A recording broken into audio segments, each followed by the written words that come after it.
I want to talk about this imbalance right now in the body of Christ that is between the worship and the word. मैं इस समय बात करना चाहता हूँ वो imbalance जो गलत संतुलन है मसीह की कलीसिया में आराधना और वचन को लेकर। Wherever we are going in India, we are seeing this imbalance. जहाँ कहीं हम जाते हैं भारत देश में ये गड़बड़ी दिखती है संतुलन में, especially among young people. खासकर जवान लोगों में,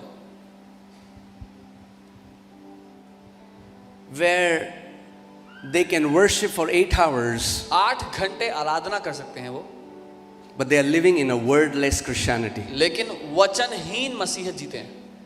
Please don't misunderstand me. I was a worship leader in my church. मुझे गलत ना समझे, अपनी कलीसिया में मैं एक आराधक था। And I have a huge respect for worship leaders. और बड़ी इज्जत है मेरे मन में आराधकों के। I am a worshipper. मैं अपने घर में एक आराधक हूँ। Amen. Amen. But yesterday, as I was just meditating the word, the Lord just spoke to me and He said, "The word makes you sensitive to my presence. The word matures you." और जब मैं कल प्रभु के साथ था तो प्रभु ने कहा कि आराधना तुमको संवेदनशील बनाती है मेरी उपस्थिति के लिए, लेकिन वचन तुम्हें परिपक्व बनाता है। Amen. Amen. Worship is something that you offer to God. आराधना वो है जो आप परमेश्वर को देते हैं। Worship is your response to God. आराधना आपका जवाब है परमेश्वर के प्रति। Word is God's response to you. और वचन परमेश्वर का जवाब है आपके लिए। If you only worship and don't receive the word, you can be a worshipper but you live a defeated life. अगर आप केवल आराधना करते हैं पर वचन ग्रहण नहीं करते तो आप आराधना करते हो सकते हैं लेकिन हारा हुआ जीवन जिएंगे। Amen. And I was a worship leader in my church. I used to worship on Sundays and live a defeated life from Mondays till Saturdays. और अपनी कलीसिया में मैं एक वर्शिप लीडर था तो मैं रविवार को आराधना लीड करता था, फिर सोमवार से शनिवार तक हारा हुआ जीवन जीता था। Why? क्यों? Hear this carefully. Are you ready? ध्यान से सुनना, तैयार है? Because I only knew God through songs. क्योंकि मैं परमेश्वर को केवल आराधना के गानों से ही जानता था। There are many Christians who know God through a song. बहुत से मसीह हैं जो परमेश्वर को सिर्फ आराधना के गानों से ही जानते हैं। But the Bible doesn't say in the beginning was a song. In the beginning was the word. लेकिन बाइबल ये नहीं कहती कि आदि में एक गाना था, बाइबल कहती है आदि में वचन था। Amen. And again, I am not saying worship is not important. Please hear me carefully. I am saying worship has its own place and word has its own place and you can substitute one for the another. और मैं ये नहीं कह रहा कि आराधना की आवश्यकता नहीं, आराधना बहुत महत्वपूर्ण है, उसका अपना स्थान है, लेकिन मैं ये कह रहा हूँ आराधना और वचन दोनों में से किसी को भी उसकी जगह पर नहीं रख सकते। Amen. You cannot defeat enemy by singing songs to him. आप दुश्मन को आराधना के गाने सुनाकर नहीं हरा सकते। The only way we can defeat devil is the way Jesus defeated devil. एकमात्र रास्ता शैतान को हराने का है जैसे यीशु ने हराया। Worship was never designed to combat devil. आराधना कभी इसलिए रची ही नहीं गई कि दुश्मन से युद्ध में काम आए। Worship is our offering to God. आराधना हमारी भेंट है परमेश्वर को। But when devil comes against you, जब दुश्मन आपके विरोध में आता है, you speak the word. आप वचन को बोलें। You speak the word. आप वचन को बोलें। Because the Bible says in Ephesians 6 that the word of God is the sword of the spirit. इफिसियों 6 में वचन कहता है परमेश्वर का वचन उसकी आत्मा की तलवार है। Amen. Amen. See, we have to understand Revelation 1:5 says that Jesus has made us kings and priests. प्रकाशित वाक्य 1 उसका 5 वचन कहता है यीशु ने हमें राजा और याजक बनाया है। And majority of people only overemphasize on their priestly ministry and that's very important. और बहुत सारे मसीही लोग अपनी जो याजक की सेवकाई है उस पे सारा ध्यान देते हैं और वो महत्वपूर्ण है। Right?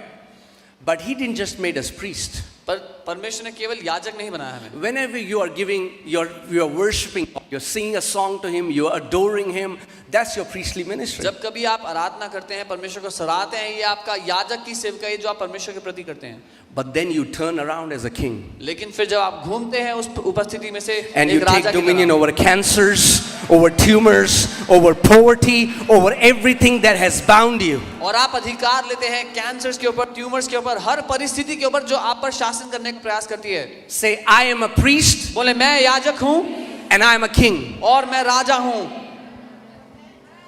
Priests offer to God, kings walk in dominion.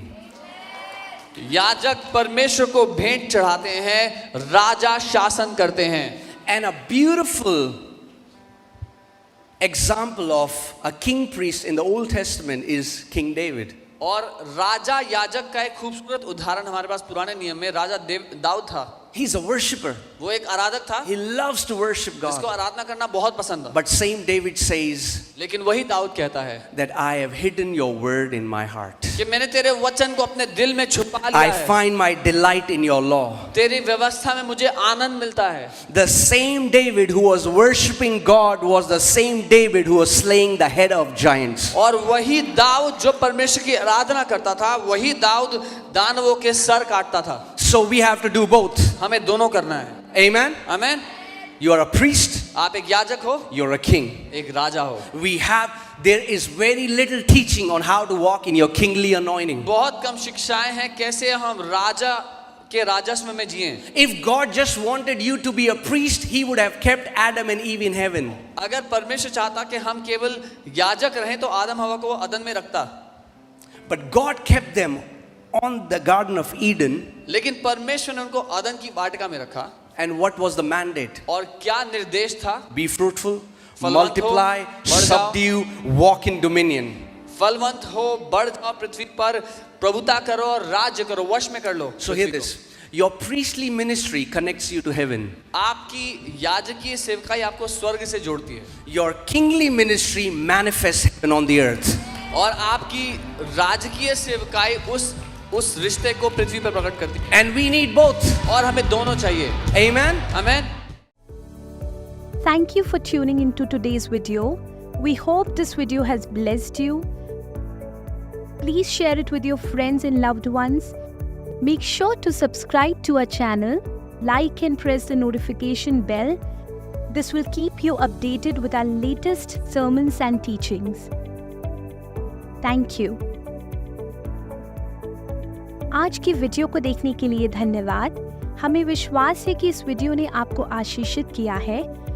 इसे अपने परिवार और प्रियजनों के साथ बांटें और हमारे चैनल को सब्सक्राइब करना ना भूलें, जिससे कि आपको हमारे आने वाले सर्मन्स और शिक्षाएं मिलती रहें. धन्यवाद.